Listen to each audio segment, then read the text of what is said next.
السلام علیکم ورحمۃ اللہ.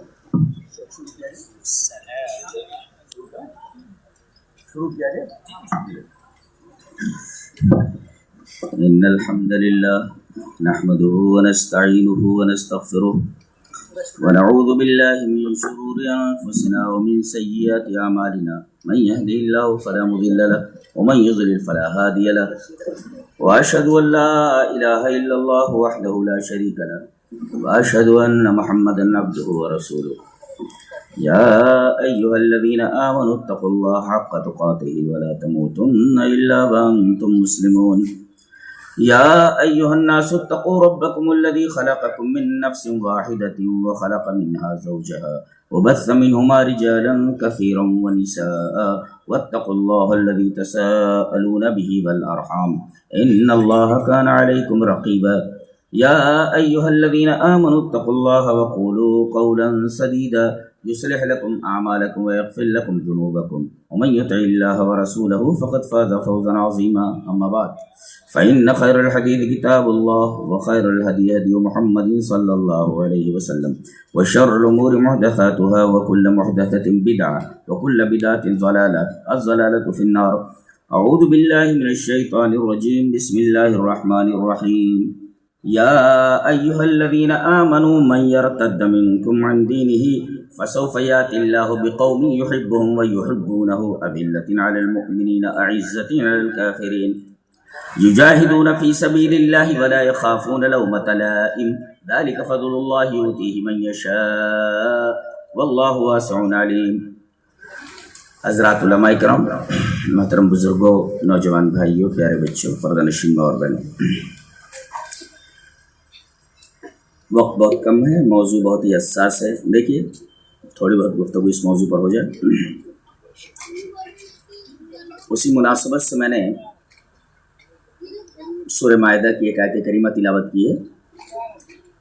چلیے اس آیت کریمہ پر آ جاتے ہیں.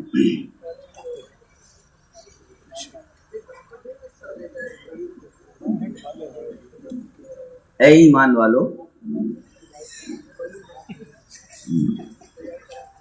تم میں سے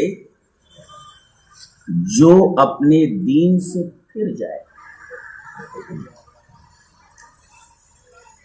اسی کا نام ارتداد ہے. ارتداد کہتے ہیں الخروج عن الاسلام الى الکفر. آدمی مسلم تھا، دائرے اسلام سے نکل کر کفر کے دائرے میں پہنچ گیا. دیٹ از کالڈ ارتداد. من یرتد منکم عن دینہ، کہتے ہیں ارتداد. یعنی پہلے مسلمان تھا، وہ اسلم ثم تحود، اسلم ثم تنصر وغیرہ. اسلام لائے یہودی ہو گیا، اسلام لائے غیر مسلم ہو گیا، اسلام لائے عیسائی ہو گیا. اسلام کے دائرے سے نکل کر کے کسی اور مذہب کے دائرے میں چلا جانا، اس کو کہتے ہیں ارتداد. کہتے ہیں من یرتد منکم عن دینہ. بڑی عجیب و غریب آیت ہے. قرآن حکیم کا طالب علم ہو، آپ کی توجہ اس نقطے کی طرف مبذول کرانا چاہتا ہوں. آپ آگے جو ٹکڑا ہے، اگلا ٹکڑا، تم میں سے جو کوئی اپنے دین سے پھر جائے، فسوف یاتی اللہ بقوم، اللہ ایک قوم لے آئے گا. سمجھ میں آیا؟ تم میں سے ایک نکلا تو پورا گروہ دائرہ اسلام میں ہم داخل کر دیتے. تو ہم کو گھبرانے کی کیا ضرورت ہے؟ اللہ کا یہ وعدہ ہے کہ کوئی ایک اگر دائرہ اسلام سے نکلتا ہے تو اس کو ہم ریپلیس کرتے ہیں، اس کی جگہ پر ہم پورا ایک گروہ دائرہ اسلام میں داخل کر دیتے ہیں. تو ہمیں ٹینشن لینے کی ضرورت ہی کیا ہے؟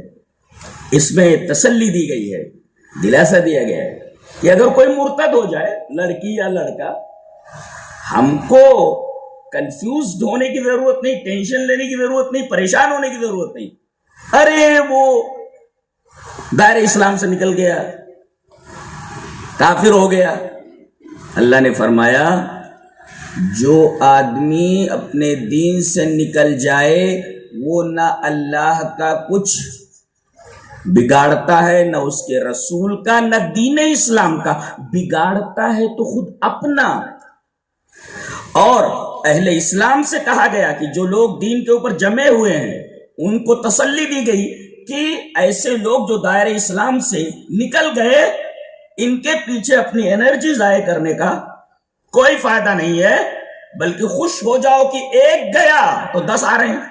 فَسَوْفَ يَأْتِ اللَّهُ بِقَوْمٍ، تم میں سے کوئی گیا تو قوم آ گئی، بڑی خوشی کی بات ہے۔ اچھا پھر اگلا ٹکڑا، قرآن حکیم اسی عجیب و غریب کتاب ہے۔ اللہ اب آگے سبب بتایا جا رہا ہے کہ آدمی دین اسلام سے نکلتا کیوں ہے، what is the reason of it, اس کا سبب کیا ہے کہ آدمی دین اسلام کو چھوڑ کر دوسرے دین میں چلا جاتا ہے۔ ریزن کیا ہے، وجہ کیا ہے، بتایا گیا چونکہ اس کے دل میں اللہ کی محبت نہیں ہوتی، دین سے محبت نہیں ہوتی، اللہ سے محبت، اس کے دین سے محبت، اور اس کے دین سے محبت اللہ سے محبت۔ ایک دلیل دیتا ہوں، حضرت عیسیٰ علیہ السلام نے کہا من انصاری الی اللہ، اللہ کی راہ میں میری مدد کرنے والے کون؟ من انصاری الی اللہ، میرا مددگار کون؟ اللہ کی راہ میں میرا مددگار۔ قال الحواریون نحن انصار اللہ، حواریین نے کہا کہ ہم اللہ کے مددگار ہیں۔ سوال کیا ہے، میرا مددگار کون ہے؟ جواب یہ ہے کہ ہم اللہ کے مددگار ہیں۔ اس کا مطلب رسول کی مدد کرنا اللہ کی نصرت کے مرادف ہے، جی یہ مطلب ہے۔ تو میں نے یہ ثابت کیا کہ اللہ سے محبت اس کے دین سے محبت ہے، اور اس کے دین سے محبت اللہ سے محبت ہے۔ تو چونکہ ان کے دلوں میں اللہ کی محبت نہیں ہوتی، اس وجہ سے وہ اس دین سے نکل جاتے ہیں۔ وہ سبب بتائے گا، مین چیز ہے جی۔ اور والذین آمنوا اشد حبا للہ، مومن وہ ہوتا ہے جو اللہ سے سب سے زیادہ محبت کرے، یہ ایمان کا تقاضا ہے۔ اس وجہ سے یا ایھا الذین آمنوا سے یہ آیت کریمہ شروع کی جا رہی ہے۔ یہ نقطہ ہے اس میں، یحبہم ویحبونہ، دیکھیں یہ جو نکلا ہے یہ اللہ سے محبت نہیں کرتا جی، تو اس کی جگہ پر ہم ایسی قوم لا رہے ہیں پوری کہ اللہ ان سے محبت کرے گا اور وہ اللہ سے محبت کریں گے۔ یہ دیکھیں یہاں دو محبتیں ہیں، ایک اللہ کی اپنے بندوں سے محبت، اور ایک ہے بندوں کی اپنے رب سے محبت۔ اس میں عقیدہ لکھنے والے لوگوں نے جو عقیدے کی کتابیں لکھی ہیں اس میں ایک بڑا عجیب نقطہ بیان کیا ہے کہ محبتوں سے دونوں متصف ہے، کون؟ اللہ بھی اور بندہ بھی۔ اللہ بھی محبت کرتا ہے، محبت سے متصف ہے، بندہ بھی محبت کرتا ہے، وہ بھی محبت سے متصف ہے، لیکن اللہ تبارک و تعالیٰ کی محبت مخلوق کی محبت کی دیگر ہے، وہ اس کی کیفیت دوسری ہے۔ لہذا اللہ کی محبت الگ ہے اور بندے کی محبت الگ ہے، دونوں محبتیں ایک جیسی نہیں ہیں، اس لیے کہ خالق جیسا کوئی نہیں ہو سکتا، تو اس کی صفت جیسی صفت رکھنے والا کوئی اور نہیں۔ بہرحال یحبہم ویحبونہ، یحبہم ویحبونہ، ایسی قوم لائے گا کہ وہ قوم اللہ سے محبت کرے گی اور اللہ ان سے محبت کرے گا۔ اور یہ بھی واضح ہوا کہ یہ جو دائرہ اسلام سے نکلا ہے اس کی بنیادی وجہ یہ ہے کہ اسے اللہ تبارک و تعالیٰ سے محبت نہیں ہے، محبت نہ ہونے کی وجہ سے۔ آج ارتداد کا فتنہ جو پھیل رہا ہے، بلکہ یہ کہہ رہے ہیں کہ اپنے عروج پر ہے، جانتے ہیں اس کی بنیادی وجہ کیا ہے؟ ہم اپنے بچوں کو سب کچھ سکھاتے ہیں، انجینئرنگ پڑھاتے ہیں، ڈاکٹری پڑھاتے ہیں، IAS کرواتے ہیں، IPS کرواتے ہیں، لائر بناتے ہیں، تمام علوم پڑھاتے ہیں، تمام چیزیں سکھاتے ہیں، ایک چیز ہم اپنے بچوں کو نہیں سکھاتے، وہ ہے اللہ اور اس کے رسول سے محبت۔ دیکھیں گڑبڑی یہاں ہے، اللہ اور اس کے رسول سے محبت ہم نہیں سکھاتے، تمام چیزیں سکھاتے ہیں، یہ چیز ہم نہیں سکھاتے۔ یہ بنیادی غلطی ہے ہماری، یہ بنیادی غلطی کہ میرے بچے اللہ تبارک و تعالیٰ سے محبت کر، اس کے رسول سے محبت کر، ان کی محبت کو اپنے دلوں میں بسا لے۔ یہ کوئی نہیں اپنے بچوں کو سکھاتا ہے، کوئی نہیں سکھاتا ہے۔ لہذا ارتداد کا فتنہ بڑی تیزی سے پھیل رہا ہے، اسی محبت کو نہ سکھانے کی وجہ سے۔ یحبہم و یحبونہ، اور یہ ارتداد اتنا خطرناک ہے، اتنا خطرناک ہے کہ اس کی سزا اسلام میں قتل ہی ہے، کچھ اور نہیں۔ دلیل یہ اثر وان اکرمت رحمہ اللہ ان علیا حرق قوما فبلغ ابن عباس فقال لو كنت انا لم احرقهم لان النبي صلى الله عليه وسلم قال لا تعذبوا بعذاب الله ولا قتلتهم كما قال النبي صلى الله عليه وسلم من بدل دينه فاقتلوه، رواه البخاری فی کتاب الجہاد والسیر۔ حضرت امام بخاری رحمہ اللہ نے اس اثر ایسے نقل کیا، یہ حدیث ایسی لائیں۔ حضرت اکرمہ کہتے ہیں کہ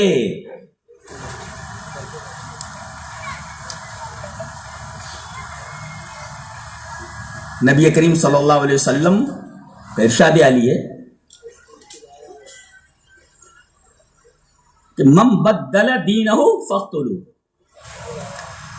حضرت علی کے بارے میں یہ بات کہی گئی کہ کچھ لوگ مرتد ہو گئے تھے تو ان کو بلایا اور سب کو جلا دیا، آگ لگا دی، زندہ جلا دیا سب کو۔ حضرت ابن عباس کو جب یہ معلوم ہوا کہ کچھ لوگ مرتد ہو گئے تھے، دین اسلام سے نکل گئے تھے، تو سب کو بلا کر کے حضرت علی نے زندہ جلا دیا۔ ابن عباس تک تب یہ بات پہنچی تو ابن عباس نے کہا لو کنت انا، اگر میں ہوتا تو لم احرقہم، میں ان کو جلاتا نہیں۔ یہاں ایک مسئلہ میں بیان کرنا چاہوں گا کہ حضرت ابن عباس رضی اللہ تعالیٰ نے فرمایا کہ انہوں نے تو جلا دیا ان کو، اگر میں ہوتا تو ان کو جلاتا نہیں۔ کہ نبی کریم صلی اللہ علیہ وسلم نے فرمایا لا تعذبوا بعذاب اللہ، اللہ تبارک و تعالیٰ کا عذاب تم نہ دو۔ آگ میں جلانا یہ اللہ کا عذاب، یہ اللہ کا حق ہے، اللہ کا عذاب کوئی اور نہیں دے سکتا۔ حضرت علی رضی اللہ تعالی عنہ نے یہ جو کام کیا ہے، اگر میں ہوتا تو میں ایسا نہیں۔ دیکھ رہے کتنا ایک صحابی دوسرے صحابی کا احترام کیسا کر رہا ہے، ڈائریکٹ نہیں کہہ رہا ہے کہ بہت بڑا گناہ کیا ہے حضرت علی نے کہ انہوں نے حدیث کے خلاف یہ بات کہی ہے۔ سمجھ میں بات آ رہی ہے؟ دیکھیے یقیناً ان کا یہ عمل حضرت علی رضی اللہ تعالیٰ عنہ کا حدیث کے خلاف ہے، لیکن حضرت ابن عباس کیا فرما رہے ہیں لو کنت انا، اگر میں ہوتا تو ان کو نہیں جلاتا۔ ڈائریکٹ نہیں کہہ رہے تھے، حضرت ابن عباس نے سخت غلطی کی ہے، انہوں نے خلاف سنت کام کیا، ایسا نہیں کہہ رہے۔ احترام دیکھیں، ایک صحابی دوسرے صحابی کا احترام کیسا کر رہا ہے۔ آج ایک عالم دوسرے عالم کا احترام نہیں کرے گا تو عوام کیا احترام کرے گا؟ ایک عالم ایک عالم کا احترام نہیں کرے گا۔ دیکھ رہے ہیں کہ غلطی ہوئی ہے ان سے، حضرت علی رضی اللہ تعالیٰ عنہ سے، لیکن حضرت ابن عباس کہہ رہے کہ اگر میں ہوتا تو نہیں میری جلا۔ یہ نہیں کہا انہوں نے، حضرت ابن عباس نے، حضرت علی رضی اللہ تعالیٰ عنہ بہت بڑی غلطی کی ہے، بلکہ یہ کہا کہ اگر میں ہوتا تو میں ان کو نہ جلاتا۔ اچھا دلیل دے رہے ہیں کیا؟ لِأَنَّ النَّبِيَّ صلی اللہ علیہ وسلم قال لا تعذبوا بعذاب اللہ، اللہ کا عذاب تم نہ دو۔ دیکھو دلیل دے رہا ہے صحابی، دلیل کیا پیش کر رہا ہے کہ حضرت علی کا یہ عمل خلاف سنت ہے، لیکن یہ نہیں کہہ رہے کہ خلاف سنت ہے، بلکہ یہ دلیل پیش کر رہے ہیں۔ یہ نبی کریم صلی اللہ علیہ وسلم نے فرمایا لا تعذبوا بعذاب۔ ایک مسئلہ اور معلوم ہوا کہ عالم تو کیا، اگر ایک صحابی کوئی اجتہادی غلطی کرتا ہے تو دوسرا صحابی اگر اپنے پاس دلیل رکھتا ہے تو دلیل کی روشنی میں اس کے اس اجتہاد کو رد کرے، جیسا کہ حضرت ابن عباس نے حضرت علی رضی اللہ تعالیٰ عنہ کے اس فعل کو رد فرمایا۔ یہ ہے اہل حدیث کا منہج۔ آنکھیں بند کر کے اہل حدیث کسی مسئلے پر نہیں گرتا جب تک کہ اس کے سامنے اللہ تبارک و تعالیٰ کی کتاب کی کوئی دلیل آ جائے اور رسول اللہ صلی اللہ علیہ وسلم کو کوئی فرمان نہ آ جائے. دیکھیں دلیل پیش کر، تنقید نہیں کر رہے ہو. کتنا میں بیان نہیں کر سکتا، لفظوں کا جو چناؤ ہے، لفظوں کا جو انتخاب ہے قابل داد ہے. اور جس سے ہمیں پتا چلا کہ صحابہ کرام کی عظمت کا اندازہ نہیں لگایا جا سکتا. حضرت ابن عباس کی اپنی ایک جگہ ہے، ان کا اپنا ایک مقام ہے. حضرت علی نبی کریم صلی اللہ علیہ وسلم کے داماد محترم ہے، ان کا الگ ایک مقام ہے. لیکن احترام دیکھیے کہ حدیث کے خلاف، سنت کے خلاف ایک کام ہو رہا ہے حضرت علی سے، لیکن یہ نہیں کہہ رہے ہیں ارے حضرت علی نے خلاف سنت کام کر دیا، انہوں نے بہت بڑی غلطی کی ہے، ان کو توبہ کرنا چاہیے. لا لا لا لا، بلکہ یہ کہا لو کنت انا، اگر میں ہوتا تو لم احرقهم، میں انہیں نہیں جلاتا. اچھا کیوں؟ دلیل پیش کر رہے ہیں لأن النبی صلی اللہ علیہ وسلم قال لا تعذبوا بعذاب اللہ، تو میں کیا کرتا؟ وَلَقَتَلْتُهُمْ، میں ان کو قتل کرتا. کیوں؟ یہ لفظ قتل ہے، احراق نہیں ہے، تحریق نہیں ہے، جلانا نہیں ہے. میں قتل کرتا. قتل کرتا دلیل کیونکہ نبی کریم صلی اللہ علیہ وسلم نے فرمایا من بدل دینہ فقتلوہ. اندازہ لگائیے وہی لفظ استعمال کیا کہ جو اپنے دین کو بدل دے، بدل الاسلام بدین غیرہ، یعنی دین اسلام کو دوسرے دین سے بدل دے تو اس کو قتل کر دو.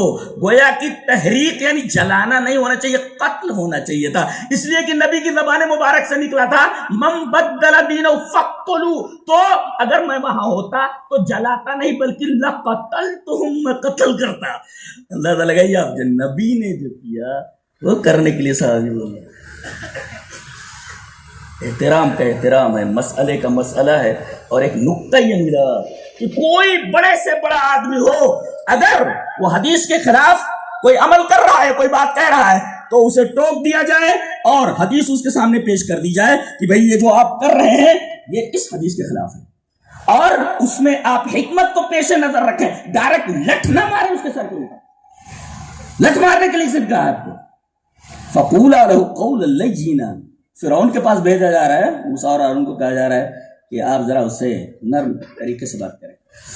جی تو یا ایھا الذین آمنوا من یرتد منکم عن دینہ فسوف یأتی اللہ بقوم یحبهم ویحبونہ. اچھا آگے دیکھیے، اذلۃ علی المؤمنین اعزۃ علی الکافرین. اذلہ جانب اللین، یعنی وہ مومنوں کے اوپر بڑے نرم ہوتے ہیں اور جو منکرین ہوتے ہیں ان کے اوپر سخت ہوتے ہیں. آج معاملہ اس کا الٹا ہے. ایک مسلمان سے جب کسی مسئلے میں اختلاف کرتا ہے تو آستین چڑھا لیتا، بات کرتا ہے سامان نکال. سامان نکال کا مطلب یہ ہوتا ہے کہ پستول نکال یا اسی طریقے سے کوئی تلوار نکال.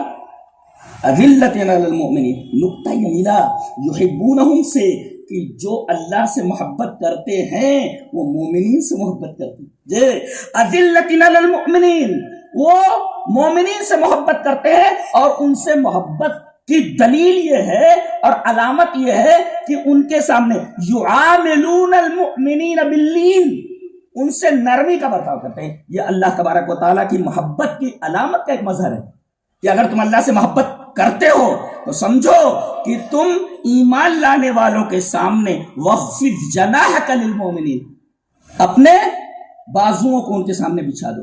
یہ دیکھو یہ محبت کا تقاضا ہے. یعنی آیت کریمہ کے ایک ٹکڑے کا دوسرے ٹکڑے سے اتنا گہرا ربط ہے، پتہ نہیں آپ سمجھ رہے ہوں گے جو میں کہہ رہا ہوں. یحبونہ و یحبونہ اذلۃ علی المؤمنین، اللہ سے محبت کا تقاضا یہ ہے کہ مومنین سے محبت کی جائے، اور محبت کا مظہر یہ ہے کہ ان کے سامنے آپ محبت کے ساتھ، نرمی کے ساتھ رہیں. یعاملونہم معاملۃ اللین. اچھا، اور اللہ سے محبت کا تقاضا کیا ہے؟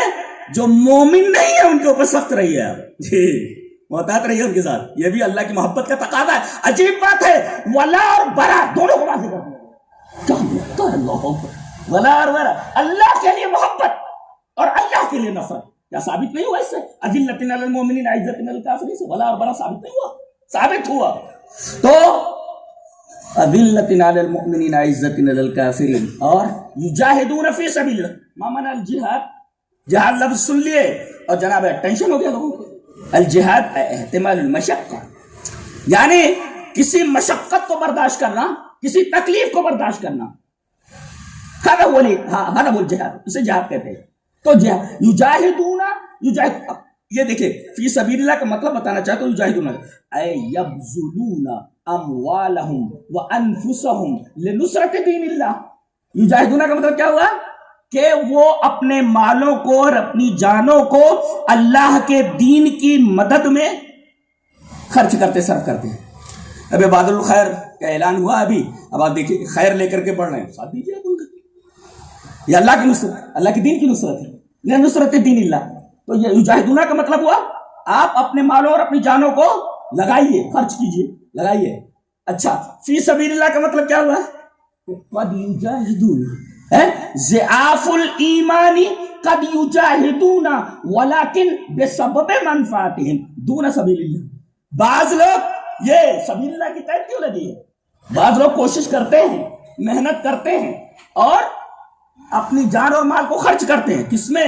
اللہ کے راستے میں نہیں، بلکہ اپنے منفعت کے راستے میں خرچ کرتے ہیں۔ سو اپنے منفعت کو خارج کرنے کے لیے فی سبیل اللہ کی قید لگائیے، کہ اپنے فائدے کے لیے یہ نہیں کرنا ہے آپ کو، بلکہ اللہ کے دین کی نصرت کے لیے ایسا کرنا ہے۔ تو مجاہدون کے بعد فی سبیل اللہ کی قید لگائے گی، مجاہدون فی۔ اچھا، جب آدمی کوئی کام کرنے لگتا ہے پتہ نہیں کیا کرے گا کیا نہیں کرے گا، دنیا بھر کی باتیں اس کے خلاف کی جاتی ہیں۔ آگے کہا گیا آدمی دین کا کام کر رہا ہو تو ولا یخافون لومۃ لائم، ملامت کرنے والے میدان میں آئیں گے، ملامت کرنے والوں کی ملامت کا کوئی جو ہے آپ نوٹس نہ لیں۔ اور لائم نکرہ ہے، ما فائدۃ النکرہ، نکرہ کے بعد لائم اے من الاقارب والابائد، چاہے آپ کا کوئی رشتہ دار ہو تنقید کرے گا، دور کا آدمی ہو آپ کا کوئی رشتہ نہ وہ بھی تنقید کرے گا، لہذا من الاقارب ومن الابائد لومۃ لائم جو نکرہ لایا گیا، بتایا گیا کہ یہ اعتراض غیر بھی کر سکتا ہے، آپ کا قریبی بھی کر سکتا ہے اور دور کا آدمی بھی کر سکتا ہے۔ کیا یہ ایک لفظ ایسے لگتا ہے جسے چن کر ایسے رکھا ہو، میں میرا خیال ہے بیان نہیں کر پا رہا ہوں جی۔ ولا یخافون لومۃ لائم، اچھا، ذالک فضل اللہ یؤتیہ، یہ جو اوصاف بیان کیے گئے ہیں ان لوگوں کے جن کو اللہ ریپلیس کرتا ہے کسی کے مرتد ہو جانے کے بعد، جی ریپلیس کرتا ہے، ان کی یہ 5 صفات بیان کی گئی ہیں۔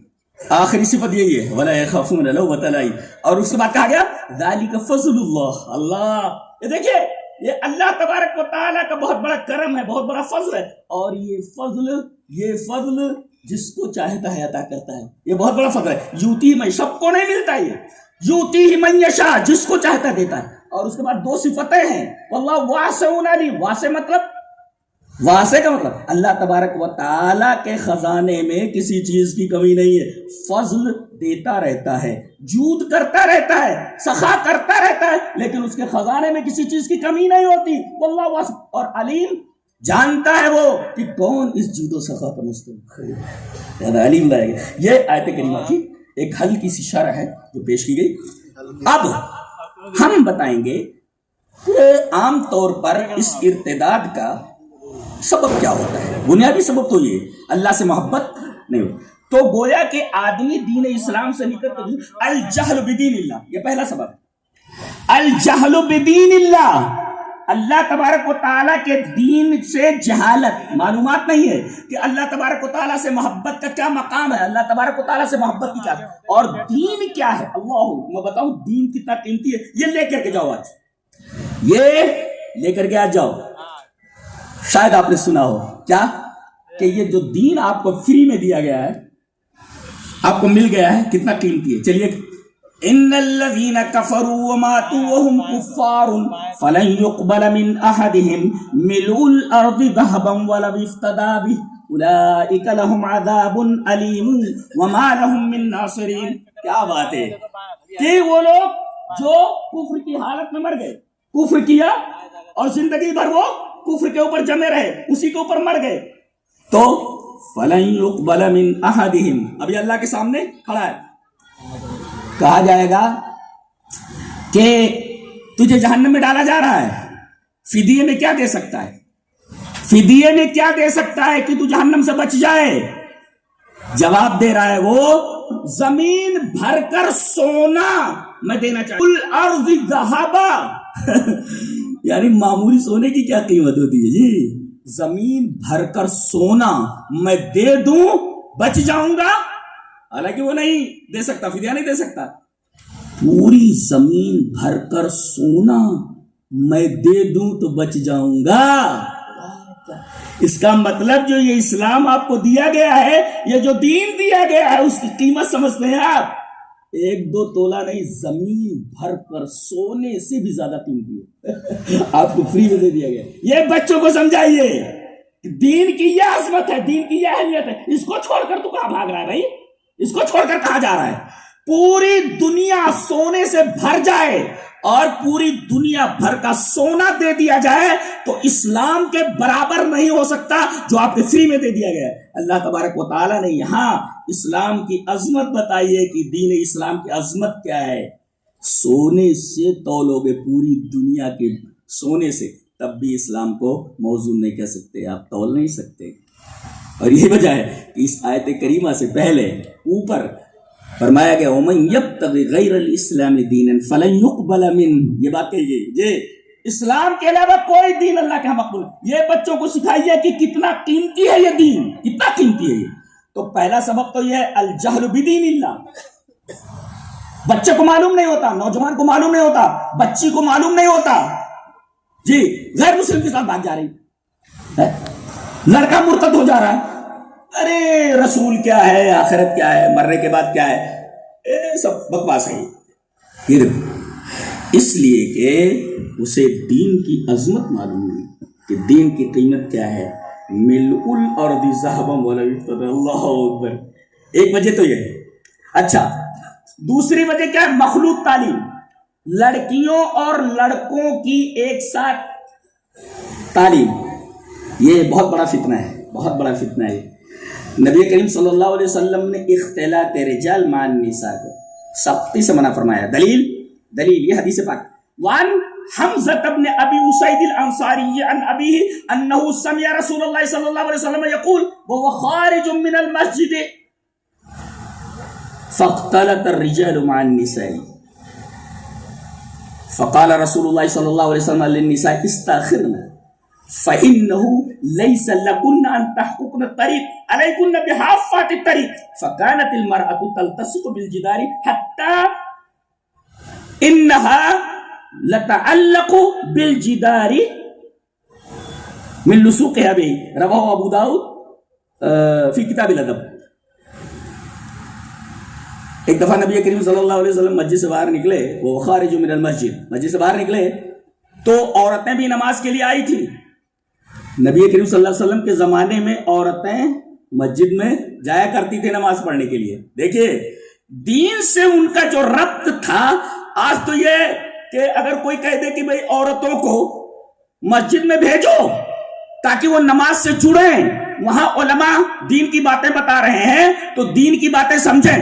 ارے مسجد میں جانے کی اجازت کہاں ہے عورتوں کو؟ ہم اجازت نہیں دے سکتے. ہاں بازار میں جانے کی اجازت، شاپنگ کرنے کی اجازت دے دی جائے گی. دیکھو یہاں عورتیں نماز پڑھ کر کے نکل رہی ہیں اور مرد بھی نماز پڑھ کر کے نکل رہے ہیں، جگہ کم ہے.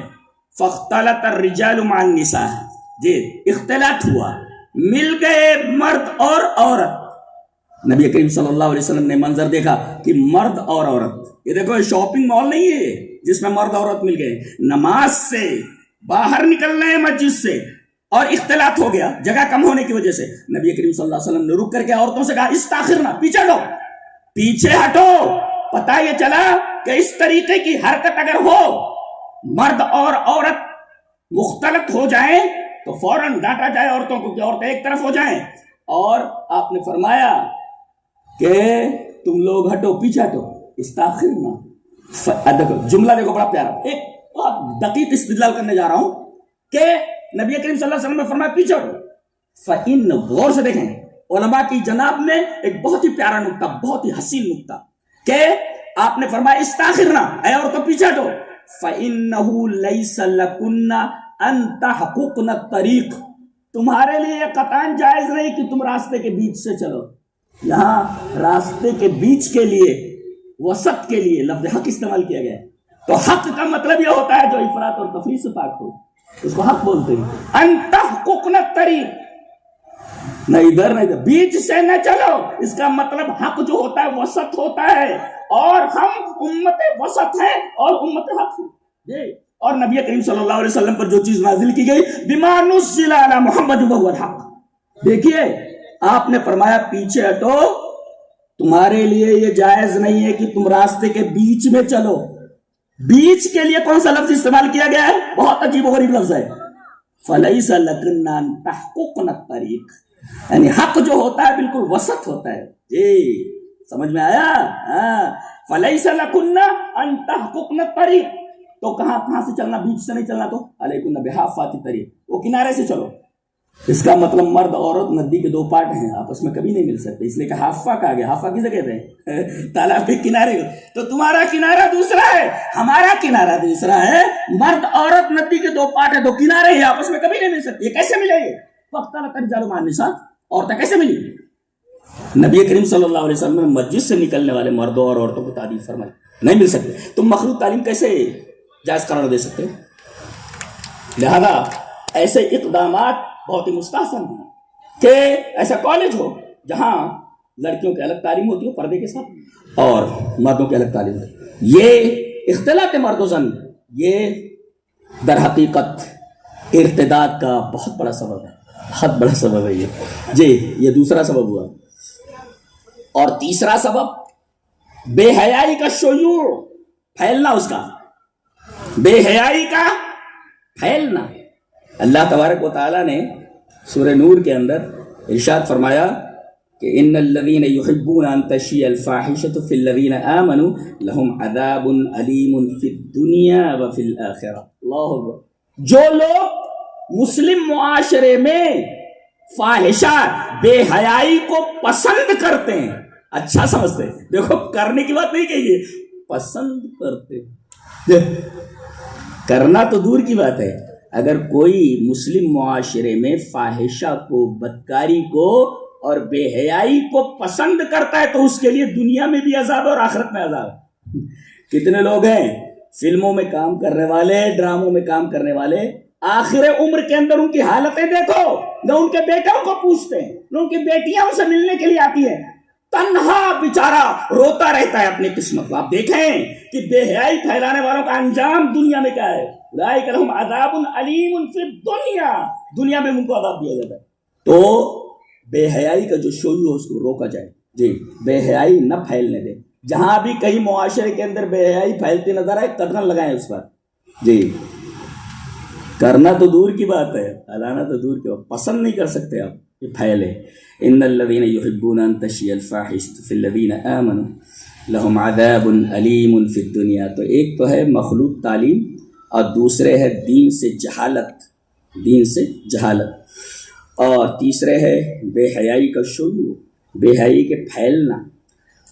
تو اگر آپ دیکھیں گے تو بنیادی طور پر یہی چیزیں ہیں کہ اگر ان کو نگاہ میں رکھا جائے اور اس پر قدغن لگائی جائے تو بڑی حد تک ہم قابو کر سکتے ہیں اس مسئلے کو۔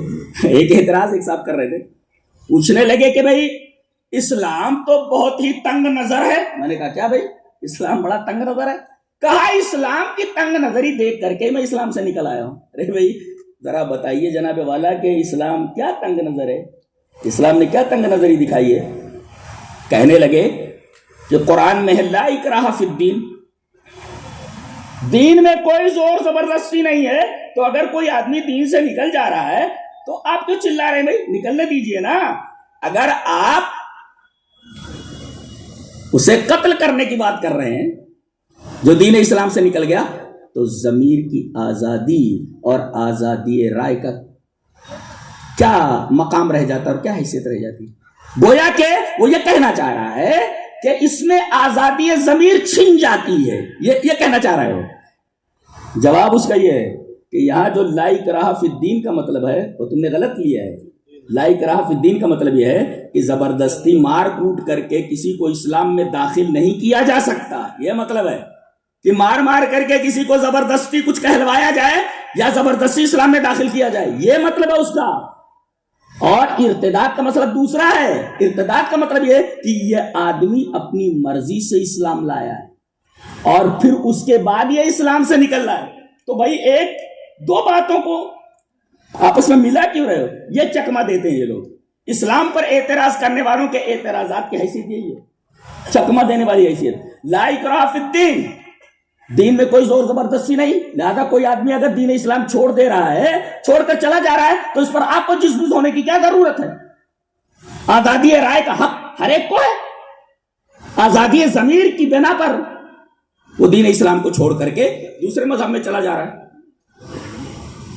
تو پہلا مفہوم تو یہی ہے کہ بھائی لا اکراہ فی الدین کا مطلب نہیں ہے بل زور زبردستی سے کسی کو اسلام میں داخل نہیں کیا جا سکتا، اس کی ممانعت ہے۔ لیکن کوئی آدمی اگر اپنی مرضی سے اسلام میں داخل ہو جائے پھر نکلتا ہے، یہ بہت بڑا جرم ہے۔ کیوں؟ کوئی آدمی اگر یہ کہہ دے کہ میں ہندوستان کا شہری ہوں، ہندوستان کا شہری ہوں، یہ پہلے بولتا ہے کہ میں ہندوستان کا شہری ہوں، دیکھو ہندوستان کی شہریت کا اعتراف کر رہا ہے، وہ شہریت قبول کر رہا ہے، شہری بن گیا اپنی مرضی سے، اس کے بعد پھر بغاوت کرتا ہے۔ تو کیا شخصی آزادی کے نام پر اس بغاوت کا جواز ہے؟ کیا کوئی حکومت اس باغی کو معاف کر سکتی ہے؟ قطعاً نہیں، اس لیے کہ بغاوت ایک ایسا جرم ہے، بغاوت یہ پورے ملک کے وجود کو چیلنج کرتا ہے۔ بغاوت کا مطلب یہ ہے پورے ملک کے وجود کو چیلنج کرنا کہ میں نہیں مانتا، یہ مطلب ہے اس کا۔ گویا پورے ملک کے وجود کو وہ چیلنج کرتا ہے کہ میں نہیں مانتا۔ ایسے ہی کوئی آدمی اسلام میں داخل ہو جانے کے بعد اسلام سے باہر آئے تو اسلام کے وجود کو چیلنج کرتا ہے، اسلام کے وجود کو چیلنج کرتا ہے۔ یہ یہاں شخصی آزادی نہیں دیکھی جاتی، یہ اسلام کے وجود کو۔ اور جیسے وہ آدمی بغاوت کے ذریعے پورے ملک کے لیے خطرہ بن سکتا ہے، ایسے ہی یہ آدمی اسلام سے نکل کر اسلام جیسے عظیم الشان مذہب کے لیے خطرہ بن سکتا ہے۔ جی تو جیسے بغاوت قابل معافی نہیں، ارتداد قابل معافی نہیں۔ لہذا نبی کریم صلی اللہ علیہ وسلم نے سچ فرمایا کہ آپ سے زیادہ سچا بولنے والا کون؟ من بدل دینہ فاقتلوہ، جی جو اپنا دین بدل دے اس کو قتل کرو، اس لیے کہ بالکل فطرت کے مطابق ہے، بالکل فطرت کے مطابق ہے، زبردستی داخل نہیں کیا جا رہا۔ لہذا شخصی آزادی کا حوالہ دے کر کے آپ بغاوت نہیں کر سکتے، باغی کو چھوڑا نہیں جاتا، ڈائریکٹ اس کے لیے پھانسی ہے، اس لیے کہ پورے ملک کے وجود کے لیے خطرہ بن جا رہا۔ یہ مرتد جو ہے پورے دین اسلام کے لیے خطرہ بن رہا ہے۔ جی چلیے بات ہوتا ہمارا الحمدللہ۔